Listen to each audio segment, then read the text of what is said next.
My name is Bob Blankenheim. We live in Williston, Vermont. We chose this neighborhood because of the location, the quietness of the neighborhood, and the air quality and the pristine nature of the neighborhood. We came to find out after we had purchased the house that CSWD had made the decision, that's the Chittenden Solid Waste District, to build a landfill within a short proximity to the property. The landfill proposal was within a quarter mile of the neighbor's drinking water supply. It was also proposed on a sand and gravel pit.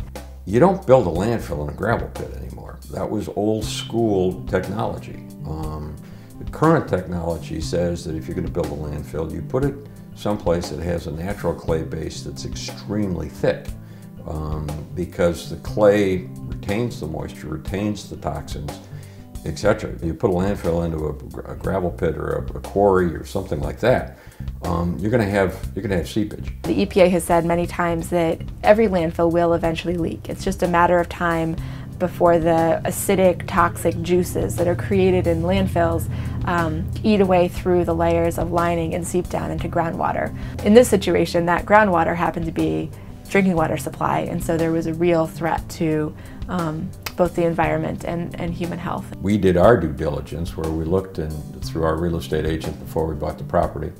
We found out that the land behind us was zoned rural agricultural and that nothing could be built back there. Subsequent to that, we found out that the community the town of Williston had not been honest with us, that this landfill had been in the process for some 15 years prior to us building this house. The proposal from the Solid Waste District had essentially been mothballed for years. There was litigation pending and whatnot, and so there was no word of it for years and years. And in those years, Williston changed quite a bit. More people came to live there, and there were more and more housing developments. No one, however, built any of those housing developments with the landfill in mind. And so sure enough, when the landfill project reared its head again in 2006 and the Solid Waste District started talking about it again, there were neighbors who lived there now and were dependent on clean drinking water supplies. Clearly there was an association of anger and a concern about housing values, and the loss that we could incur was scary, as was all of the elements that come around a landfill being 1,200 feet or 1,200 yards from the back of your property.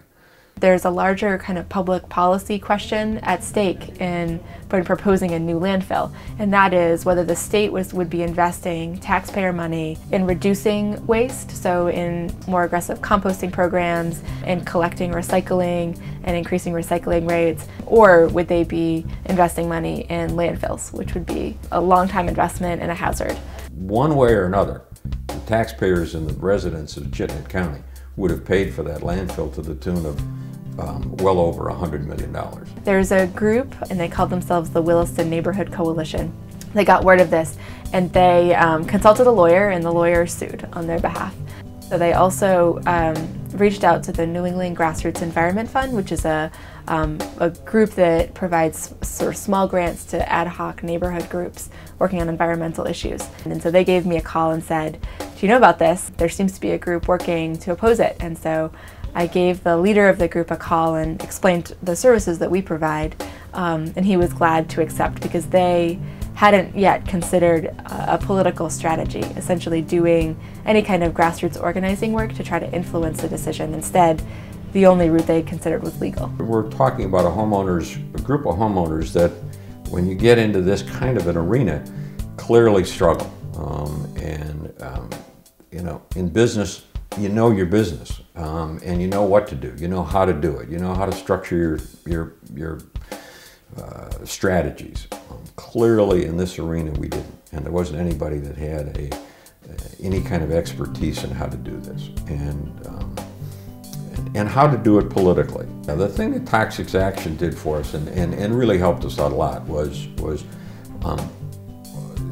setting the organizational structure in place, organizing the thought process, getting the group to kind of come together as a cohesive unit.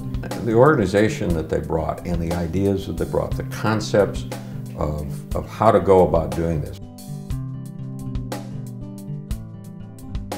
The first thing that we did was to bring the community together and create a campaign plan. So this started by just helping the group identify the decision makers in the process, so who has the ability to halt a landfill proposal.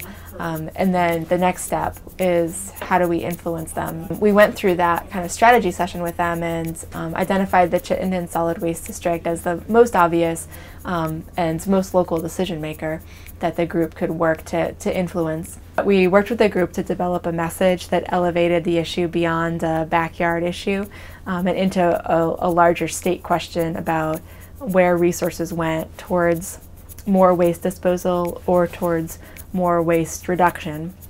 We awarded Chittenden Solid Waste District with a Dirty Dozen Award. Chittenden Solid Waste District is very proud of their track record of recycling and see themselves as an incredibly green district.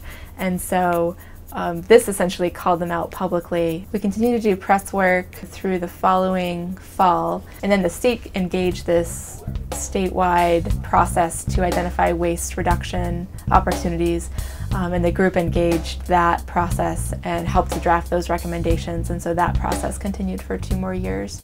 So at the end of the campaign, a couple things happened. The state Secretary of the Agency of Natural Resources got up in front of hundreds of folks and launched a series of meetings in which a bunch of experts from different industries came together.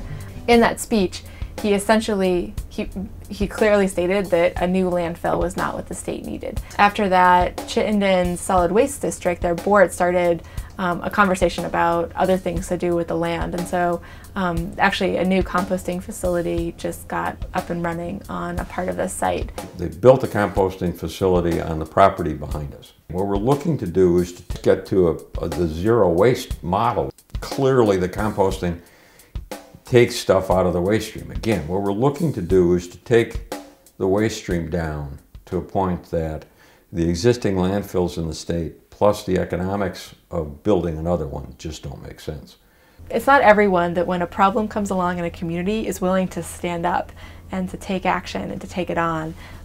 Most people are comfortable just letting somebody else deal with it, and so these are those few who are willing to spend their evenings going to these select board meetings and dealing with these issues. So getting to know them and getting to work side by side with them is definitely the most amazing part of the job. There's lots of examples within what began as the Williston Neighborhood Coalition of community members that ended up going beyond just their local campaign to take on more. Bob did run for local elected office. Others in the group have gotten involved in local politics in a way that they just, I think, never would have.